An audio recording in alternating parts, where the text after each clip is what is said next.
નમસ્કાર, આપ જોઈ રહ્યા છો મંતવ્ય ન્યૂઝ અને ગુજરાત@7 સાથે હું છું આપની સાથે નિધિ। સમાચારોની શરૂઆત કરીશું, જેમાં મહત્વના સમાચાર સામે આવી રહ્યા છે। આગામી 3 દિવસ સુધી વરસાદની આગાહી વ્યક્ત કરવામાં આવી છે। તો હવામાન વિભાગ દ્વારા વરસાદની આગાહી પણ કરવામાં આવી છે। સાથે સાથે તાપમાન પણ યથાવત રહેશે। ત્યારબાદ 2 થી 3 ડિગ્રીનો તાપમાનમાં ઘટાડો થશે। ઉત્તર ગુજરાતમાં ખાસ કરીને વરસાદની આગાહી કરાઈ। 30 મે થી 1 જૂનના વરસાદની આગાહી કરવામાં આવી છે। આવનારા 3 દિવસ સુધી તાપમાન યથાવત રહેશે। ગાજવીજ અને ભારે પવનની સાથે આગાહી કરવામાં આવી છે। 30 મેના રોજ સાબરકાંઠા, અરવલ્લી, મહીસાગરમાં આગાહી કરાઈ। અમરેલી સહિત ભાવનગરમાં પણ વરસાદની આગાહી કરવામાં આવી છે। તો હવે ગરમીની સાથે સાથે હવે વરસાદ પણ વરસશે। જ્યારે 31 મેના સાબરકાંઠા, અરવલ્લી, મહીસાગરમાં વરસાદની આગાહી કરાઈ છે। દાહોદ, પંચમહાલમાં પણ વરસાદની આગાહી વ્યક્ત કરવામાં આવી રહી છે। 1 જૂનના રોજ બનાસકાંઠા, સાબરકાંઠામાં આગાહી। સમગ્ર ઉત્તર ગુજરાતમાં વરસાદની આગાહી હવામાન વિભાગ દ્વારા વ્યક્ત કરાઈ છે। આવનારા 3 દિવસ સુધી તાપમાન યથાવત રહેશે। ગરમીનો પારો હાઈ રહેશે, જ્યારે તે બાદ ગરમીમાંથી આંશિક રાહત મળે તેવી સંભાવના છે। છોટાઉદેપુર, અમરેલી, ભાવનગરમાં ભારે પવનની સાથે વરસાદની આગાહી વ્યક્ત કરવામાં આવી છે।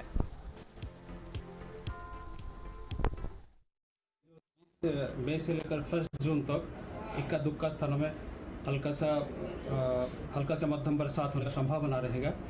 और जो इसके साथ बारिश के साथ मेघ गर्जना भी संभावना है, और इसके साथ बिजली का भी संभावना रहेगा। इसमें जो विंड स्पीड, तेज़ हवा की गति रहेगी 30 से 40 से 50 किलोमीटर प्रति घंटा तेज़ पवन चलने का स्थिति रहने का संभावना रहेगी। अभी जो डिस्ट्रिक्ट हम 30 मई को बता रहे हैं, साबरकांठा, अरावली और महासागर के लिए दिया गया है। उसके आगे 31 मई को ये 3 डिस्ट्रिक्ट के साथ पंचमहल और दाहोद ऐड हो जाएगी, ये गुजरात रीजन में। और 1 जून को दोनों रीजन, गुजरात रीजन और सौराष्ट्र कच्छ दोनों रीजन में इक्का दुक्का स्थानों में हल्का से मध्यम बरसात और जो बिजली गिरने का संभावना रहेगा मेघ गर्जना के साथ।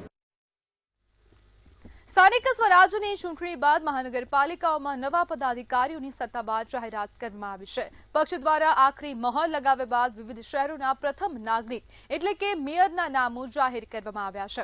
અમદાવાદ મનપાના નવા મેયર આજે અમદાવાદ મહાનગરપાલિકામાં મેયર સહિતના પદાધિકારીઓની નિમણૂક કરવામાં આવી છે।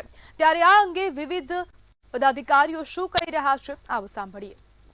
ગુજરાત ભારતીય જનતા પાર્ટીના અધ્યક્ષ, રાષ્ટ્રીય અધ્યક્ષ દ્વારા જે નિમણૂક કરવામાં આવી છે, એ નિમણૂક મારી 2.5 વર્ષના કાર્યકાળમાં કાઉન્સિલરમાંથી અમદાવાદનો મેયર, થલતેજ વોર્ડમાંથી આખા સંપૂર્ણ અમદાવાદની જવાબદારી જ્યારે આપી છે, એ જવાબદારી નિભાવવાનો 100% પ્રયાસ કરીશું। જે વસ્તુનો નિકાલ કરવાનો છે, સ્થળ તાત્કાલિક નિકાલ થાય એવો 100% પ્રયાસ કરીશું। જે બેઝિક આપણા લાઇટ, પાણી, ગટરોના પ્રોબ્લેમ રહેતા હોય છે, એ સોલ્વ કરીને પછી આપણે એની આગળ એની પેરેલલ જ આપણે વિકાસના બી કામ કરીશું। મહિલા તરીકે મહિલાઓને કંઈ લગતા કોઈ કામ કે જેમ કે પિંક ટોયલેટ્સ બનાવ્યા છે, મહિલા સુરક્ષાની વાત હોય, જે પિંક ટોયલેટ્સ બનાવ્યા છે અને જે આપણા મહિલાઓ માટે જે પ્રોજેક્ટ્સ ચાલે છે, જે સ્કીમો ચાલે છે, એની અવેરનેસ એ મોટા સ્કેલ ઉપર લઈ જવાની મારી ઈચ્છા ખરી। અમદાવાદ મ્યુનિસિપલ કોર્પોરેશન માટે સ્ટેન્ડિંગ કમિટી ચેરમેન તરીકે કમલેશભાઈની વરણી થઈ। કમલેશભાઈ, ખૂબ ખૂબ અભિનંદન, અને સાથે જવાબદારી પણ વધી છે। આભાર આપનો। સૌપ્રથમ તો હું અમારા મોવડી મંડળનો આભાર માનું છું। આ દેશના વડાપ્રધાન આદરણીય નરેન્દ્રભાઈ મોદી સાહેબ કે જેમના માર્ગદર્શન હેઠળ સતત અમદાવાદ વિકાસની ઊંચાઈઓ સર કરી રહ્યું છે। સાથે સાથે ગૃહ અને સહકારિતા મંત્રી શ્રી અમિતભાઈ શાહ સાહેબ હોય કે ગુજરાત રાજ્યના મૃદુ અને મક્કમ મુખ્યમંત્રી શ્રી ભૂપેન્દ્રભાઈ પટેલ સાહેબ, આ શહેરની સતત ચિંતા કરતા એવા અમારા પ્રદેશના અધ્યક્ષ આદરણીય જગદીશભાઈ વિશ્વકર્મા સાહેબ, આ તમામ લોકોએ આજે મારા જેવા એક નાનકડા કાર્યકર્તાને સ્ટેન્ડિંગ ચેરમેન તરીકેની જે જવાબદારી આપી છે, એ બદલ હું તેમનો અને અમદાવાદના શહેરીજનોનો પણ આજે આભાર માનું છું। નાના કાર્યકર્તાઓ પર જવાબદારી ખૂબ જ મોટી છે આખા અમદાવાદ શહેરના વિકાસની। કમલેશભાઈ, તમે શું વિચાર્યું છે કે પૂર્વ અને પશ્ચિમનો બંનેનો વિકાસ? આ વખતે આપ જોશો તો ખૂબ સુંદર ટીમ છે, એટલે કે નવયુવાનોની સાથે સાથે અનુભવી લોકો પણ સૌ સાથે મળીને આ અમદાવાદ શહેરનો વિકાસ કરીશું। અધિકારીઓને સાથે મળીને જે કોઈ પ્રાણ પ્રશ્ન છે અમદાવાદના, આ તમામ પ્રશ્નો ઝડપથી નિરાકરણ થાય અને પ્રજાજનોને બહુ તકલીફ ના પડે, એ માટે અમે કામ કરવા માટે તત્પર રહીશું।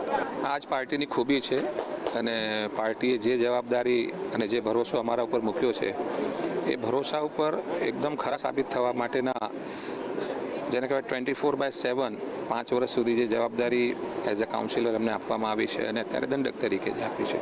એટલે વિસ્તારની અને આખા અમદાવાદની પ્રજાની સુખાકારી કઈ રીતે વધે એના માટેના અમે પૂર્ણ પ્રયાસ કરીશું.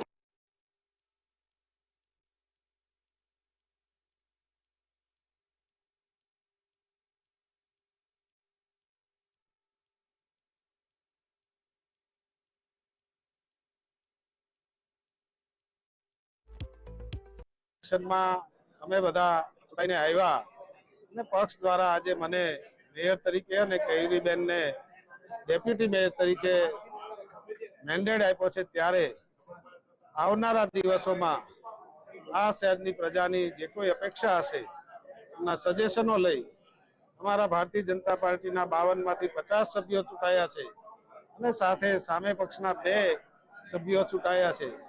52 સભ્યોની સાથે રાખીને આ શહેરનો વિકાસ કરીશું. ગુજરાત હાઈકોર્ટે જામનગર મરીન સેન્ચ્યુરી વિસ્તારમાં ગેરકાયદેસર કેમિકલ કચરો અને પ્રદૂષિત પાણી છોડવાના મામલે ટાટા કેમિકલ્સ લિમિટેડ સામે કડક વલણ અપનાવ્યું છે. કોર્ટે જીપીસીબી અને કલેક્ટરને કડક કાર્યવાહી કરવા, પર્યાવરણને થયેલ નુકસાનનું મૂલ્યાંકન કરી વળતર ચૂકવવા માટે આદેશ કર્યો છે. તેમજ 3 અઠવાડિયામાં અહેવાલ રજૂ કરવા આદેશ કર્યો છે. કંપની પર ખુલ્લી નહેરો મારફતે દરિયામાં કેમિકલ વેસ્ટ છોડવાનો આરોપ છે, જેના કારણે મરીન સેન્ચ્યુરી વિસ્તારમાં ગંભીર પર્યાવરણીય નુકસાન થયું હોવાનું કોર્ટે નોંધ્યું છે.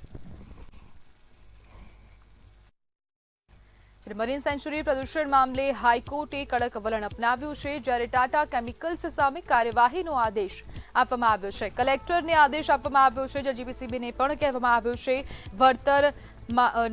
વળતર ચૂકવવા માટે પણ કહેવામાં આવ્યું છે. ક્યાંક હવે 3 મહિનામાં જેટલું પણ નુકસાન થયું છે તેનું પ્રોપર વળતર ચૂકવવા માટે આદેશ કરવામાં આવ્યો, જ્યારે ટાટા કેમિકલ્સને હવે કાર્યવાહીનો આદેશ આપ્યો છે. જ્યારે દરિયામાં કેમિકલ વેસ્ટ છોડવાનું ગંભીર આરોપ આ કંપની પર લાગ્યો છે અને હાઈકોર્ટ દ્વારા ફટકાર લગાવવામાં આવી છે. જ્યારે દરિયામાં કેમિકલ વેસ્ટ છોડવાનો આ ગંભીર આરોપ છે. કેમિકલયુક્ત પાણી છોડવામાં આવી રહ્યું છે, જે વેસ્ટ છે તે ખાસ કરીને દરિયામાં છોડવામાં આવી રહ્યું છે, જેના કારણે પ્રદૂષણ સતત વધી રહ્યું છે. જેના કારણે હવે પર્યાવરણ નુકસાનનું મૂલ્યાંકન કરવા પણ આદેશ આપવામાં આવ્યો અને તાત્કાલિક ધોરણે જીપીસીબી અને કલેક્ટરને હાઈકોર્ટે તપાસના આદેશ આપ્યા છે.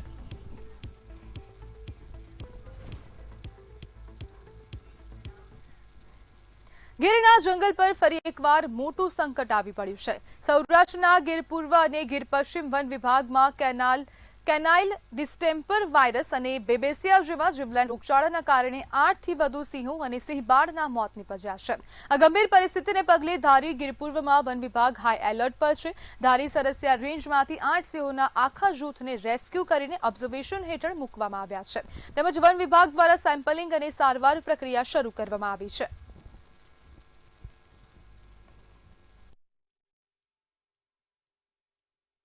વન વિભાગ તાત્કાલિક આ બાબતમાં પગલાં લે.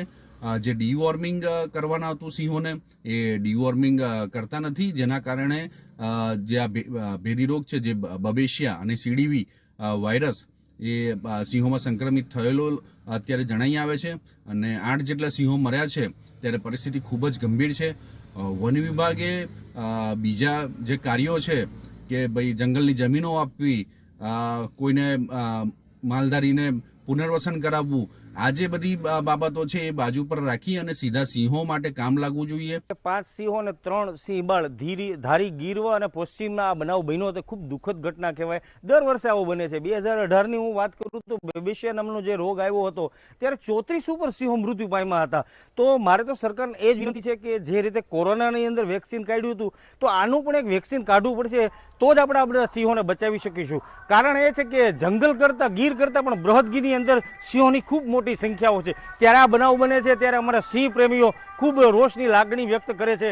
આ બેબેસિયા વાયરસનો પ્રસાર અટકે એટલા માટે વન વિભાગના અધિકારીઓ અને વેટરનરી ડોક્ટરોની ટીમ સક્રિય છે અને આવા શંકાસ્પદ જે બેબેસિયા વાયરસના ધરાવતા સિંહો છે એની ઓળખ કરવાની પ્રવૃત્તિ પણ ચાલુ છે અને ઓળખ કરીને એના સેમ્પલ લઈને એને એ પ્રકારની સારવાર આપવાનું કામ પણ ચાલુ છે અને ઈતરડીઓ દૂર કરવાની પણ પ્રક્રિયા હાથ ધરવામાં આવી છે.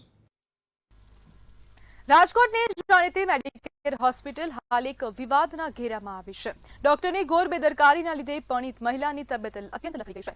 સારવાર પાછળ ₹25 લાખનું બિલ ચૂકવવા છતાં મહિલાની સ્થિતિમાં સુધારો ન આવ્યો હોવાના આક્ષેપ છે. રોષે ભરાયેલા પરિવારે જવાબદાર ડોક્ટર સામે કડક કાર્યવાહી કરવા માટે માંગ પણ કરી છે અને આક્રોશ પણ વ્યક્ત કર્યો છે. 3 મહિના દોડાવ્યા, 35 થી 40 લાખ રૂપિયાનો ખર્ચો થયો અને છતાંય ત્યાંથી અમે એમ્બ્યુલન્સમાં લઈને પછી બીજી હોસ્પિટલમાં ગયા. ત્યાં 4 દિવસમાં અમને સાહેબે મેળે કરી દીધું. તો આને 2.5-3 મહિના લગી સાહેબે શું કર્યું કે ખબર જ ન પડી. મને તાવના કારણે રાજકોટ દાખલ થયા હતા. ડૉક્ટરે બોલતું મારે ચામડીને વાળ ને બધું વહી ગયું હતું. આ બધી ચામડી વહી ગઈ, વાળ વહી ગયા, નખ વહી ગયા. બસ 2 વર્ષ થયા પણ હજી મેળે આવ્યું નથી અને ડૉક્ટરની દવા બીજા ડૉક્ટરની ચાલુ. ના, દર્દી ખોટું નથી બોલતું, દર્દી પીડાણું જ છે. દર્દી પીડાણું જ છે, એમાં કોઈ જો અમે સ્વીકારી છીએ પણ અમારા વાકને અમારા વાકને લીધે પીડાણું ઈ વાત તદ્દન ખોટી છે. બરોબર, જે જરૂરી નથી ને કે બેદરકારી કોઈની નથી, ઈ મારા અને દર્દીના નસીબ. રિએક્શન તો ભાઈ મને આવી શકે, તમને આવી શકે. બરોબર છે, અમારા વાકને લીધે રિએક્શન આવ્યું ઈ વસ્તુ ખોટી છે. એને છે ને લીવરના ડોક્ટર જે છે ગેસ્ટ્રોફિઝિશિયન, એને સીરો નેગેટિવ ઓટોઇમ્યુન હિપેટાઇટિસ નામની બીમારી ડાયગ્નોસ કરી હતી અને એના માટે જે એઝાથિયોપ્રિન નામની દવા ચાલુ કરેલી હતી, એના ઇન્ડ્યુસ એને પેશન્ટને ડ્રગ રિએક્શન આવ્યું હતું. હું એમ કહેવા માંગુ છું. એટલે એમાં ડ્રગ રિએક્શન આવી શકે. એટલે ડ્રગ રિએક્શન આવ્યું પછી પેશન્ટ અમારે ત્યાં એડમિટ થયું. બિલ એક્ઝેક્ટ નથી, એના આંકડા મારે જો અંદાજે છે ને જો મારે જોવું પડશે. પહેલી વાર 20-25 હજાર થયું હતું, બીજી વારનું બિલ 1 લાખ આસપાસ થયું હતું, ત્રીજી વારનું બિલ એને ભરેલું નથી. ગુજરાત સરકારે શેરડી પકવતા ખેડૂતો અને ખાંડ સહકારી મંડળીઓના હિતમાં મહત્વપૂર્ણ નિર્ણય લીધો છે. 2007 થી 8 અને 2014-15 દરમિયાન ચૂકવાયેલા શેરડીના ભાવોની સત્તાવાર મંજૂરી આપવામાં આવી છે, જેના કારણે અંદાજે 1,500 કરોડનો બોજો ઘટશે.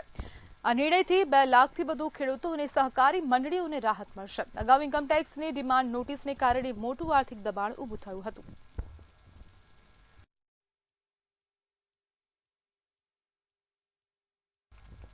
સીએનજી ભાવમાં ફરી એકવાર વધારો જોવા મળ્યો છે. ત્યારે વડોદરામાં સીએનજી ભરાવવા માટે લાંબી કતાર લાગી હતી. પેટ્રોલ ડીઝલ બાદ હવે સીએનજી ગ્રાહકો પર મોંઘવારીનો માર જોવા મળ્યો છે. ઈરાન યુદ્ધની અસરથી સીએનજીના ભાવ સતત વધી રહ્યા છે.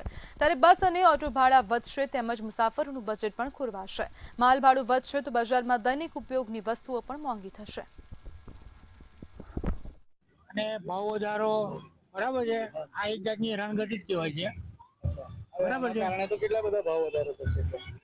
ભાવ વધારો શું છે કે નોકરી ધંધાવાળા શું છે કે ભાવ વધે કે ના વધે, કામ ધંધો તો કરવો પડશે. બરાબર છે, તો સરકાર વધારે છે કે વધારતું હોય બજેટ ખોરવાની બીજી બજેટમાં શું છે સરકારે વિચારવું જોઈએ. આજે ખેડૂતો આજે આ બધી આર્થિક બધું એ જ છે, બીજું કશું છે નથી. તકલીફો થશે. આ લાઈન એટલી છે અને દર 1-2 દિવસમાં 1-2 રૂપિયા કરીને વધારે છે. એના કરતા એક સાથે વધારી દેતો અને વધારવાનું શું પ્રોબ્લેમ, કેમ વધારે છે એટલું? હા, રિક્ષામાં અને કેટલી વેઇટિંગ કરવાની, કોઈની ગાડીમાં પેટ્રોલ હોય, સીએનજી હોય કે ના હોય. એટલા દાડામાં ભાડું વધી ગયું તો અમારે રિક્ષાનું ભાડું વધવું જોઈએ ને. ભાડું વધારશે લોકોને તકલીફ થશે. હા, એટલે ગેસનો વધે તો એટલે ભાડું વધશે.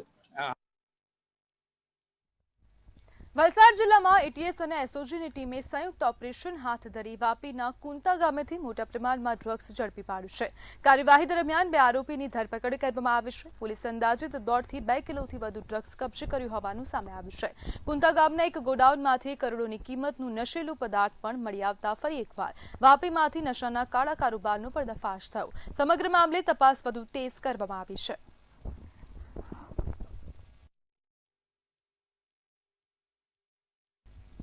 રાજકોટ અને સુરતમાં પોલીસે મેફેડ્રોન ડ્રગ્સ વિરુદ્ધ કાર્યવાહી કરી મોટી માત્રામાં ડ્રગ્સ સાથે આરોપીઓને ઝડપી પાડ્યા છે. રાજકોટમાં એસઓજીએ શિવપરા વિસ્તારમાં કાર્યવાહી કરીને રૈયા રોડ પર ઇરફાન ઉર્ફે રોમિયો ચાનિયાના ઘરમાં રેડ પાડી હતી. પોલીસે ત્યાંથી 42,000થી વધુ કિંમતનું 14.100 ગ્રામ મેફેડ્રોન ડ્રગ્સ જપ્ત કર્યું હતું. કાર્યવાહી બાદ આરોપીને ગાંધીગ્રામ પોલીસને સોંપવામાં આવ્યો હતો. પોલીસે NDPS એક્ટ હેઠળ ગુનો નોંધીને વધુ તપાસ હાથ ધરી છે. બીજી તરફ સુરતમાં પાલ પોલીસે સાઈ દર્શન સોસાયટી નજીકથી એક ઈસમને 9.250 ગ્રામ ગેરકાયદેસર મેફેડ્રોન ડ્રગ્સ સાથે ઝડપી પાડ્યો હતો. પોલીસે અંદાજે 27,750 નું ડ્રગ્સ, મોબાઈલ સહિત કુલ 57,000 થી વધુનો મુદ્દામાલ જપ્ત કર્યો.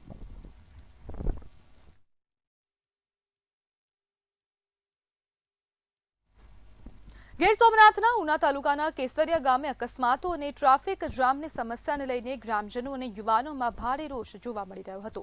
કેસરિયાથી દેવ જતા માર્ગ પર બેફામ દોડતા ભારે ટ્રકો સામે કાર્યવાહી કરવાની માંગ સાથે યુવાનો અને જિલ્લા પંચાયત સભ્યના પ્રતિનિધિ ધરણા પર બેઠા હતા. તંત્ર દ્વારા કોઈ પગલાં ન લેવાતા ગ્રામજનોએ રસ્તા પર ચક્કાજામ કર્યો હતો. ઘટનાની જાણ થતાં ઉના પોલીસ સ્થળ પર પહોંચી અને કેટલાક યુવાનોની અટકાયત કરી ટ્રાફિક વ્યવસ્થા પુનઃ શરૂ કરાવી હતી.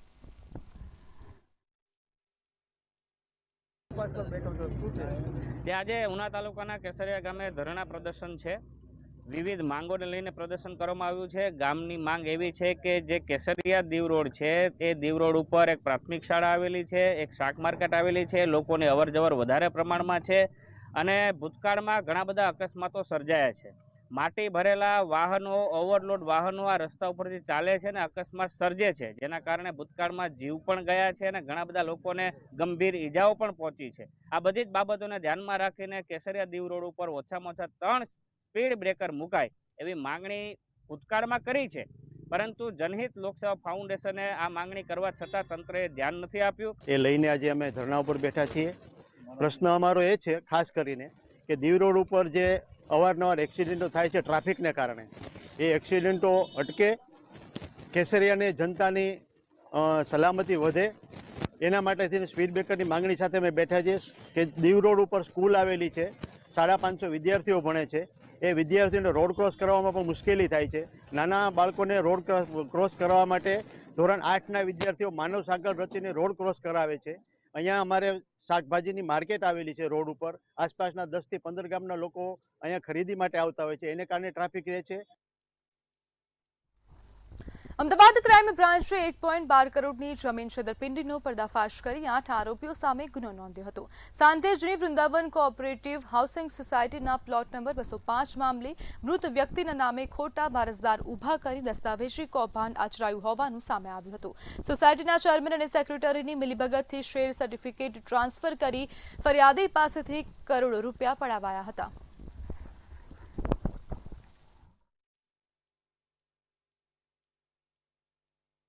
તો પછી મેં એમને મળવા ગયા કે ભાઈ આમાં વાત શું છે, મને થોડુંક ટેન્શન થયું એટલે એમને મળવા ગયા અમે.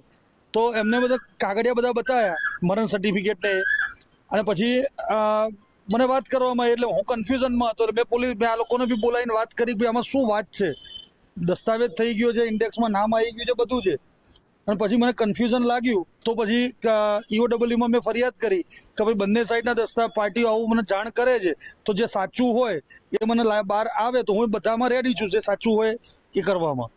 આર્થિક ગુના નિવારણ શાખા ક્રાઇમ બ્રાન્ચ અમદાવાદ શહેર ખાતે ફરિયાદી અશોકભાઈ આત્મારામભાઈ પટેલ નાઓએ ફરિયાદ આપેલ છે. તે મુજબ વૃંદાવન કોઓપરેટિવ સોસાયટી જે આંબાવાડી ખાતે ઓફિસ આવેલી છે અને સાંતેજ ખાતે ગાંધીનગર ખાતે એનું પ્લોટિંગ કરવામાં આવેલું છે અને આ કામે 1981માં વૃંદાવન કોઓપરેટિવ સોસાયટી અસ્તિત્વમાં આવેલી. આ કોઓપરેટિવ સોસાયટીમાં પ્લોટ નંબર 205 છે કે જીતેન્દ્રભાઈ ચંદુભાઈ શાહ નામના ઈસમે બુક કરાવેલો હતો અને તેના નામે શેર સર્ટિફિકેટ ઇસ્યુ થયેલા હતા. અમદાવાદ સિવિલ હોસ્પિટલ નજીક ન્યૂ મેન્ટલ કેમ્પસમાં ₹105 કરોડના ખર્ચે અત્યાધુનિક સુપર સ્પેશિયાલિટી હોસ્ટેલ અને કેન્ટીન બ્લોક બનાવાશે.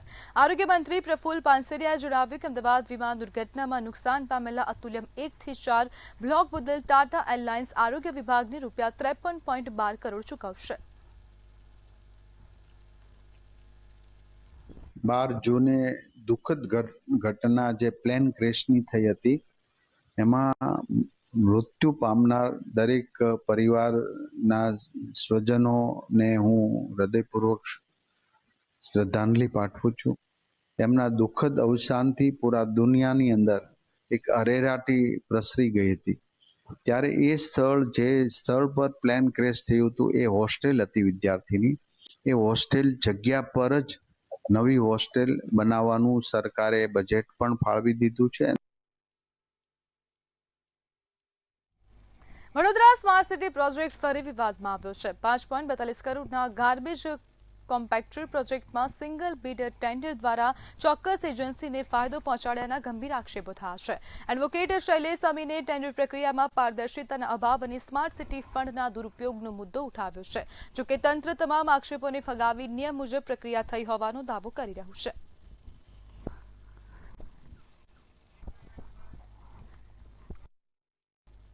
અમદાવાદના કૃષ્ણનગરમાં હત્યાના પ્રયાસના ગુનામાં વોન્ટેડ આરોપી ધમા બારડના પગમાં ક્રાઇમ બ્રાન્ચના પીઆઈ મેહુલ ચૌહાણે ગોળી મારી હતી. ક્રાઇમ બ્રાન્ચના અધિકારીઓ ધમા બારડની ધરપકડ કરવા માટે પહોંચ્યા હતા. તે દરમિયાન આરોપીએ પોલીસ અધિકારીઓ પર હુમલાનો પ્રયાસ કર્યો, જેથી સ્વ બચાવમાં આરોપીના પગમાં ફાયરિંગ કરવામાં આવ્યું હતું. ત્યારબાદ ઘાયલ આરોપી ધમા બારડને સારવાર માટે હોસ્પિટલ ખસેડવામાં આવ્યું. પોલીસે આ મામલે આગળની તપાસ હાથ ધરી છે.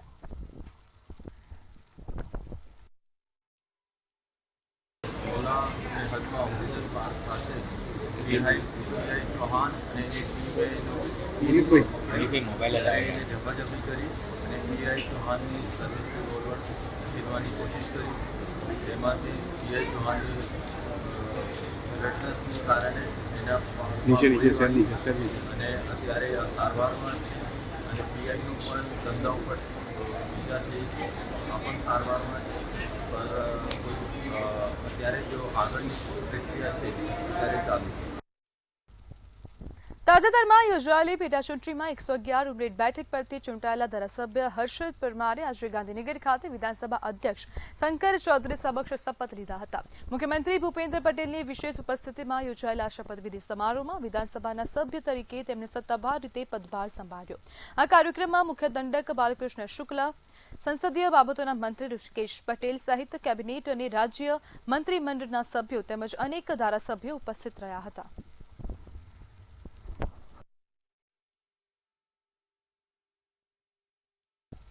તો દાહોદથી સમાચાર સામે આવી રહ્યા છે. સરપંચ સામે હવે ભ્રષ્ટાચારના આક્ષેપ કરવામાં આવ્યા છે. તો દાહોદથી આ સમાચાર. દાહોદના ઘુમણી ગામમાં સરપંચ સામે ભ્રષ્ટાચારના આક્ષેપ કરવામાં આવ્યા છે. રજૂઆત કરવા ગયેલા નાગરિક પર હુમલાનો આક્ષેપ કરવામાં આવ્યો છે, જેમાં મારપીટનો વિડીયો વાયરલ થતા પંથકમાં ચકચાર મચી જવા પામી છે. આજરોજ ઘુમણી ગામની અંદર હું આજે એક ગામનો જાગૃત નાગરિક તરીકે હું આ એક નિવેદન આપવા માગું છું.